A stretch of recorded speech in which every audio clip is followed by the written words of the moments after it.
বকুনি খাওয়ার আগে আমি ঘুম থেকে উঠে সকাল সকাল না খেয়ে পড়তে বসে পড়লাম। বাড়িতে পড়ছিলাম, পড়তে পড়তে খুব বিরক্ত লাগছিল।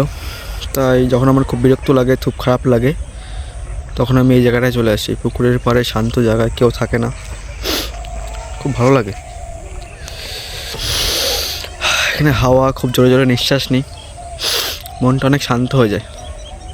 তো আমি ইউটিউবে ভিডিও করা শুরু করলাম এই কারণে, কারণ আমি চাই না সারা জীবন লোকের দেখেই যায়।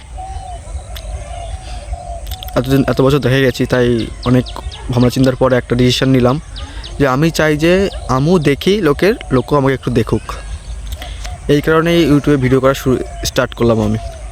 আমার ইচ্ছা ছিল সোশ্যাল মিডিয়াতে অন্য কিছু কন্টেন্ট নিয়ে ভিডিও করার বা অন্য সাইডে কাজ করার ইচ্ছা ছিল, কিন্তু আরও আমার সঙ্গে কয়েকজনকে দরকার যে ভিডিও করার জন্য।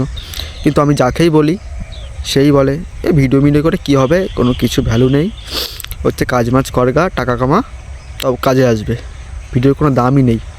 মানে মানুষ, মানে যাকে বলি, মানে এর চিন্তাভাবনা কেমন, মানে বড় কিছু চিন্তাভাবনা নেই। মানে যেমন ধরতে গেলে যেমন মানুষ তেমন চিন্তাভাবনা, যেমন বাবা থেকে দেখে আসছে, দাদু জন্ম থেকে দেখে আসছে যে কী করো, কাজ করো, টাকা কামাও।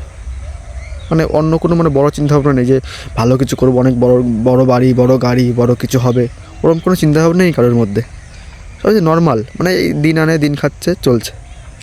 বছরে 50 बार छिड़े गया बैगटी, আবার 51 বার ছিঁড়ে গেল। ठंड में আমরা বাইক लेके चले गए हम दर्जी के पास। দোকানদার ভালো করে ব্যাগটাকে পোঁছা করে মেলাম। ठंड में टहलते टहलते আমরা ঘর পৌঁছ गए हम। 5 বছরে 51 বার সেলাই করা ব্যাগটা আবার নতুন হয়ে গেল।